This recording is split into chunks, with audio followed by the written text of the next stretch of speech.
Hello everyone. আগের ভিডিওতে আমরা আইএলটিএস রিডিং এর একটা জেনারেল ওভারভিউ দিয়েছিলাম। আজকের ভিডিওতে আমরা আইএলটিএস একাডেমিক রিডিং নিয়ে বিস্তারিত আলোচনা করব। তো আইএলটিএস একাডেমিক রিডিংটা 60 মিনিট লাস্ট করে, তার মানে হচ্ছে আপনার 60 মিনিটে 40 টা কোয়েশ্চেন আনসার করতে হবে এবং একটা কোয়েশ্চেনের জন্য আপনি 90 সেকেন্ডস করে টাইম পাবেন।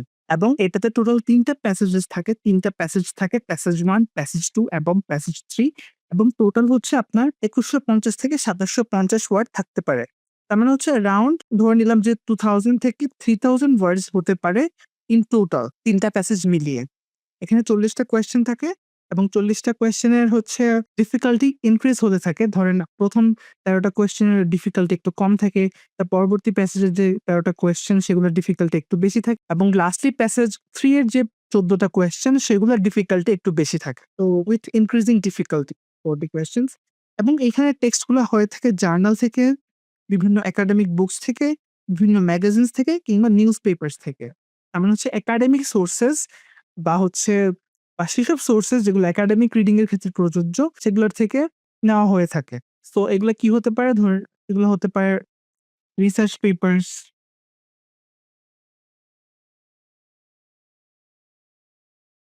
জার্নালস, ঠিক আছে? ম্যাগাজিনস, এই টাইপের সোর্স গুলা থেকে ইনফরমেশন গুলো বা টেক্সট গুলা নেওয়া হয়ে থাকে।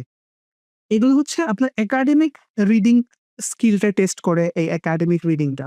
তার মানে হচ্ছে আপনি যে বাইরের কোনো দেশে পড়াশোনা করতে যাচ্ছেন, সেখানে নিশ্চয়ই আপনার অনেক একাডেমিক টেক্সট পড়তে হবে। সেগুলা পড়ে আপনাকে এনালাইজ করতে হবে, বুঝতে হবে। তো সেটা আপনি সঠিকভাবে বা ভালোভাবে বা এফিশিয়েন্টলি করতে পারছেন কিনা, সেটারই একটা টেস্ট হচ্ছে এই একাডেমিক রিডিং টেস্টটা। তার মানে হচ্ছে আপনি বাইরে বা ইংলিশ স্পিকিং কোনো কান্ট্রিতে গিয়ে সেখানকার যে টেক্সট গুলো আছে সেগুলো আপনি খুবই এফিশিয়েন্টলি বা খুবই ভালোভাবে পড়তে পারছেন কিনা এবং সেটার আন্ডারলাইং মিনিংটা বা সেটার অন্তর্নিহিত মর্মার্থটা আপনি সহজভাবে বা সঠিকভাবে বুঝতে পারছেন কিনা, এটা হচ্ছে আপনার এখানে দেখা হবে। কি, কি স্কিল এখানে টেস্ট করা হয়? এখানে দেখা হয় যে আপনি স্কিম করে জেনারেল মিনিংটা বের করতে পারছেন কিনা। মানে আপনি একটা টেক্সট পড়ে সেটার ওভারঅল মিনিংটা বের করতে পারছেন কিনা। আপনি স্ক্যান করে কোনো স্পেসিফিক ইনফরমেশন বের করতে পারছেন কিনা। মানে এক্সাক্ট ইনফরমেশন আপনি বের করতে পারছেন কিনা স্ক্যান করে। এই দুটোর মধ্যে কিন্তু পার্থক্য আছে। স্কিমিং মানে হচ্ছে ওভারঅল একটা আইডিয়া নেওয়া এবং স্ক্যানিং মানে হচ্ছে কোনো এক্সাক্ট ইনফরমেশন সেখান থেকে বের করা। তারপরে আপনি কোনো টেক্সট পড়ে সেটার ডিটেইলসটা বা সেটার ভিতরের যে আম সেটার ভিতরে যে nuances গুলা বা ছোটখাটো ইনফরমেশন গুলো আছে সেগুলো আপনি সফলভাবে বের করতে পারছেন কিনা বা বুঝতে পারছেন কিনা। আপনি রাইটারের ওপিনিয়ন, তার অ্যাটিটিউড বা তার পারপাস সম্পর্কে সম্পূর্ণ অবগত কিনা বা সেটা সঠিকভাবে ধরতে পারছেন কিনা, এটাও কিন্তু এখানে দেখা হবে। আপনি লজিক্যাল আর্গুমেন্ট ফলো করতে পারছেন কিনা, রাইটারের সাথে আপনি লজিক্যালি আর্গুই করতে পারছেন কিনা বা কোয়েশ্চেনে যদি এমনটা বলা হয়ে থাকে যে রাইটার এমনটা বলেছেন বা রাইটার এটা আর্গুই করেছেন, আপনি সেটা সঠিকভাবে ডিসাইফার করতে পারছেন কিনা যে এটা ঠিক কিনা কি ভুল, এটা আপনি সঠিকভাবে করতে পারছেন কিনা। এবং লাস্টলি এখানে আপনি একাডেমিক ভোকাবুলারি বুঝতে পারছেন কিনা এটার একটা টেস্ট হবে এটা। তার মানে হচ্ছে আপনি যেহেতু বাইরে যাচ্ছেন পড়াশোনার কাজে সেখানে আপনার রিসার্চ পেপারস, আর্টিকেলস এই টাইপের টেক্সট যেহেতু পড়া লাগবে এবং সেই টাইপের টেক্সট পড়ে আপনি সেটার অর্থ বুঝতে পারছেন কিনা সেটাও কিন্তু এখানে দেখা হবে। তো চলুন কথা বলা যাক কোয়েশ্চেন টাইপস নিয়ে। এখানে মাল্টিপল চয়েস কোয়েশ্চেনস থাকতে পারে যেগুলোকে আমরা এমসিকিউস বলি। সেখানে হচ্ছে আপনার ৩ থেকে ৪ টা অপশন থেকে একটা কারেক্ট অ্যান্সার চুজ করা লাগতে পারে। আইডেন্টিফাইং ইনফরমেশন হতে পারে যেটা হতে পারে ট্রু, ফলস, নট গিভেন। যে একটা স্টেটমেন্ট না হলো সেটা কি ট্রু নাকি সেটা ফলস নাকি সেটা রিলেটেড কোনো ইনফরমেশন দেওয়াই নেই, সেটা আপনাকে বের করা লাগতে পারে। যে decide if a statement matches, contradicts or is not mentioned in the passage মানে একটা টেক্সটের তার মানে হচ্ছে একটা স্টেটমেন্ট সেটা কি ম্যাচ করে নাকি কোনো ওই স্টেটমেন্টের সাথে কন্ট্রাডিক্ট করে নাকি সেটা দেওয়াই নেই, এটা আপনাকে বের করতে হবে। ঠিক আছে? তারপর হচ্ছে আইডেন্টিফাইং রাইটার্স ভিউস মানে রাইটারের যে ভিউটা মানে রাইটার ধরেন একটা স্টেটমেন্ট দিয়েছে অথবা দেয়নি। সেটা কি ঠিক নাকি ভুল নাকি সেটা দেওয়াই নেই। সেটা হচ্ছে আপনার বের করতে হবে।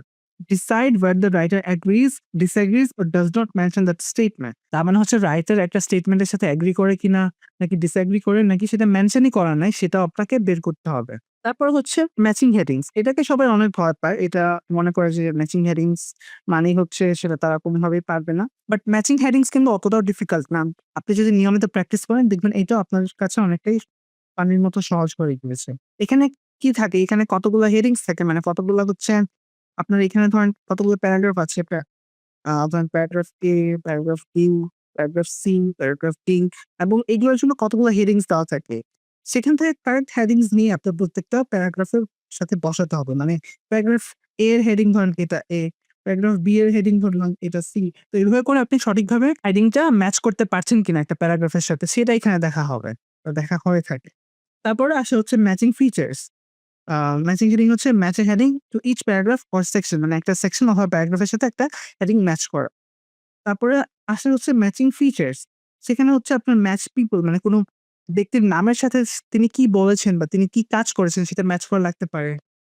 প্লেসেস, মানে কোনটা জায়গার সাথে সেটার সম্পর্কিত ইনফরমেশন ম্যাচ করা লাগতে পারে। কোন একটা থিওরি, ধরে নিলাম যে একটা পার্টিকুলার থিওরি বা একটা পার্টিকুলার স্টেটমেন্ট, সেটা কে বলেছেন সেটার সাথেও বা সেটার সাথে সম্পর্কিত ইনফরমেশন বা তথ্য সেটাও আপনার ম্যাচ করা লাগতে পারে। অথবা items with information in the text, অথবা টেক্সটের থেকে কোনো একটা ইনফরমেশন নিয়ে সেটার সাথে কোনো একটা আইটেমকে ম্যাচ করা লাগতে পারে, যে আইটেম এ সেটার সাথে ইনফরমেশন ডি এটা ম্যাচ করে। তো এভাবে আপনার করতে হবে। তারপরে আসা হচ্ছে ম্যাচিং সেন্টেন্স এন্ডিংস। তার মানে হচ্ছে এখানে একটা সেন্টেন্স দেওয়া থাকতে পারে, সেটার বাকি অংশটুকু আরেকটা সেন্টেন্সের মানে আরেক জায়গায় দেওয়া থাকতে পারে। সেটার সাথে আপনি কারেক্টলি ম্যাচ করতে পারছেন কিনা সেটা আপনার আসতে পারে। বাট এটা খুব মানে রেয়ার, এটা এক্সট্রিমলি রেয়ার, এটা সচরাচর আসে না। আরেকটা হচ্ছে সেন্টেন্স কমপ্লিশন, মানে একটা সেন্টেন্স দেওয়া হবে, সেখানে কিছু গ্যাপস বা ব্ল্যাঙ্কস থাকবে, সেখানে আপনি কারেক্ট ওয়ার্ড বসে সেটা ফিল আপ করতে হবে। তারপরে থাকতে পারে সামারি, নোট, টেবিল অথবা ফ্লোচার্ট কমপ্লিশন। তার মানে হচ্ছে একটা সামারি থাকতে পারে, সেটার মধ্যে কিছু ইনফরমেশন দেওয়া থাকবে এবং কিছু ব্ল্যাঙ্কস দেওয়া থাকবে, সেটা আপনার ফিল আপ করতে হতে পারে। একটা নোট দেওয়া থাকতে পারে, সেটার মধ্যে কিছু ব্ল্যাঙ্কস দেওয়া হলো, সেগুলোকে আপনার রেলেভেন্ট ইনফরমেশন বা কারেক্ট ইনফরমেশন দিয়ে সেটা ফিল আপ করা লাগতে পারে। একটা টেবিল দেওয়া থাকতে পারে। টেবিল থাকলে সেখানে অবশ্যই রোজ এবং কলামস থাকবে। সেখানে কিছু ইনফরমেশন দেওয়া থাকবে যে কলাম এ তে এই ইনফরমেশন, কলাম বি তে ওই ইনফরমেশন। তো ওই অনুযায়ী আপনার কারেক্ট ইনফরমেশন বসিয়ে আপনার সেই টেবিলটা ফিল আপ করা লাগতে পারে। লাস্টলি হচ্ছে ফ্লোচার্ট কমপ্লিশন, মানে একটা ফ্লোচার্ট থাকতে পারে যেখানে হচ্ছে একটা স্টেজেস থাকবে, যে স্টেজ এ, তারপরে স্টেজ বি, তারপরে স্টেজ সি। এগুলো হচ্ছে আপনার একটা স্টেজের পর একটা স্টেজ আসবে। সেখানে হচ্ছে রিলেভেন্ট ইনফরমেশন আপনার টেক্সট থেকে নিয়ে সেটা বসিয়ে সেটা ফিল আপ করা লাগতে পারে। তো দেখি এখানে কি বলেছে যে complete with information from the text sometimes using options provided. কখনো এখানে অপশন দিয়েও দেওয়া থাকতে পারে, কখনো অপশন নাও থাকতে পারে। তারপরে আসে ডায়াগ্রাম লেবেল কমপ্লিশন। এখানে হচ্ছে একটা ডায়াগ্রাম থাকে, সেখানে হচ্ছে প্যাসেজ থেকে ইউজফুল ইনফরমেশন বা রিলেভেন্ট ইনফরমেশন নিয়ে সেই ডায়াগ্রামটা ফিল আপ করা লাগতে পারে। একটা ইমেজ থাকতে পারে, ঠিক আছে? যে একটা প্রসেস ডায়াগ্রাম, এখানে এটা হচ্ছে, এখানে এটা হচ্ছে, এখানে এটা হচ্ছে, এখানে এটা হচ্ছে, এইটার পরে এটা হচ্ছে, এটার পরে এটা হচ্ছে, এটার পরে এটা হচ্ছে, এটার পরে এটা হচ্ছে। তো এখানে আপনার কিছু ইনফরমেশন মিসিং থাকতে পারে। সেটা আপনার টেক্সট থেকে আপনি এক্সট্রাক্ট করে বা তুলে নিয়ে এসে সেখানে বসানো লাগতে পারে। এবং ফাইনালি শর্ট অ্যান্সার কোয়েশ্চেনস। এটাও হচ্ছে খুব একটা আসে না সচরাচর, এটা রেয়ারলি আসে, কিন্তু এটা আসতে পারে। একটা কোয়েশ্চেন দেওয়া থাকলো এবং সেটার অ্যান্সারটা আপনার টেক্সট থেকে বের করে সেটা বসাতে হবে বা সেটা লিখতে হবে। তো চলুন কথা বলা যাক স্কোরিং নিয়ে। তো ইতোমধ্যে এটা আপনি অলরেডি জানেন যে আপনি একটা কোয়েশ্চেন কারেক্টলি আনসার করলে আপনি ১ মার্ক পাবেন এবং টোটাল আপনি 14 মার্কস পেতে পারেন। এবং আপনি যদি 40 এর মধ্যে 39 বা 40 টা কারেক্টলি আনসার করেন তাহলে আপনি পেতে পারবেন ব্যান্ড 9। আপনি যদি 37 to 38 টা কারেক্টলি আনসার করেন তাহলে হচ্ছে আপনি 8.5 পেতে পারবেন। আপনি যদি 35 থেকে 36 টা কারেক্টলি আনসার করেন তাহলে আপনি 8 পেতে পারবেন। আপনি যদি 30 টা কারেক্টলি আনসার করেন তাহলে হচ্ছে আপনি 7 ব্যান্ডস পাবেন এবং আপনি যদি 23 টা কারেক্টলি আনসার করেন তাহলে আপনি ব্যান্ড 6 পাবেন। আচ্ছা। তো চলুন এখন কথা বলা যাক কিছু কমন চ্যালেঞ্জেস নিয়ে। তো শুরুতেই যে চ্যালেঞ্জটা সবাই ফেস করে সেটা হচ্ছে এখানে কমপ্লেক্স একাডেমিক ভোকাবুলারি ইউজ করা হয়। অনেকে এটার সাথে ইউজড টু বা অভ্যস্ত থাকে না, তারা এক্ষেত্রে সমস্যার সম্মুখীন হয়। তো সেক্ষেত্রে আমি সাজেস্ট করি যে আপনারা নিয়মিত হচ্ছে জার্নালস বা আর্টিকেলস পড়েন বা নিউজ পেপার পড়েন, ইংলিশ নিউজ পেপারস পড়েন।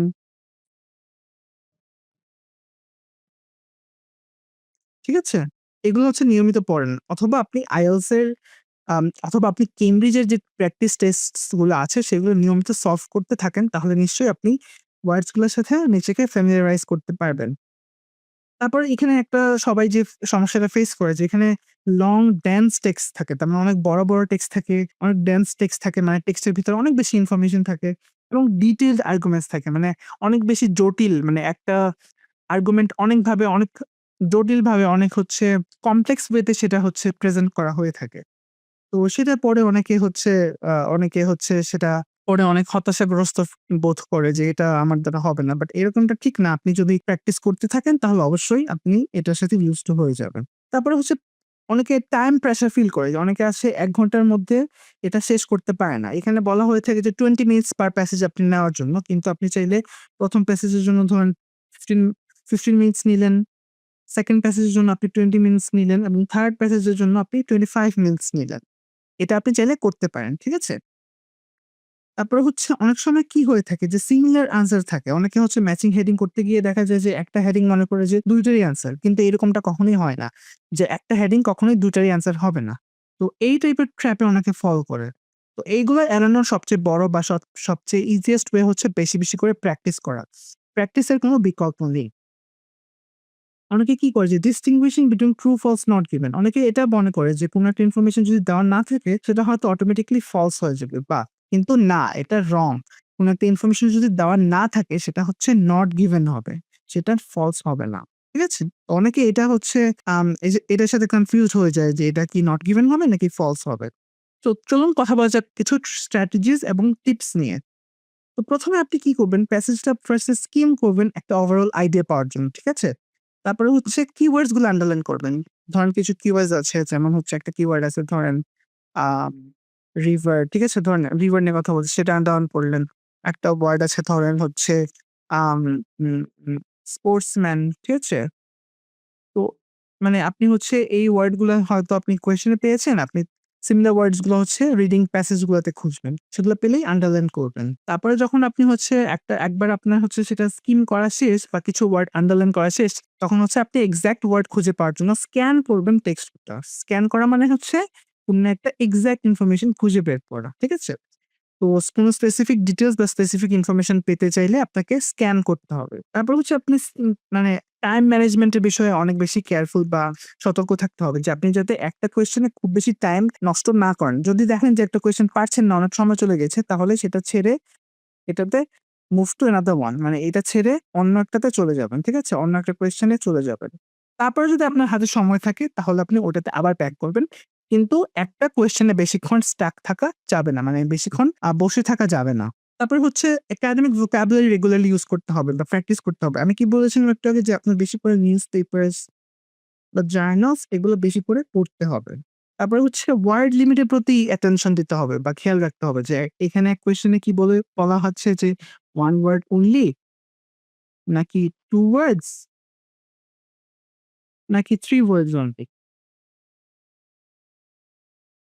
তো এটা মানে কি ধরনের ইনস্ট্রাকশনটা দেওয়া আছে এটা দেখতে হবে বা এটার প্রতি অ্যাটেনটিভ থাকতে হবে। এমনটা যদি হয় যে দেওয়া আছে 1 ওয়ার্ড অনলি আপনি যদি ২ টা ওয়ার্ড লিখে ফেললেন, সেক্ষেত্রে এটা অবশ্যই ভুল হবে। মানে সেক্ষেত্রে আপনার সঠিক ওয়ার্ডটা রেখে বাকিটার জন্য মার্ক দিবে না। পুরোটাই কেটে দিবে বা পুরোটাই আপনার রং হিসেবে মার্ক করবে। তো এটার প্রতি অনেক বেশি অ্যাটেনটিভ বা কেয়ারফুল থাকতে হবে। এবং লাস্টলি আপনি এখানে আনসার ট্রান্সফার করার জন্য কিন্তু কোনো এক্সট্রা টাইম পাবেন না। সুতরাং আপনার অ্যান্সার গুলো ডিরেক্টলি অ্যান্সার স্ক্রিপ্টে লিখতে হবে।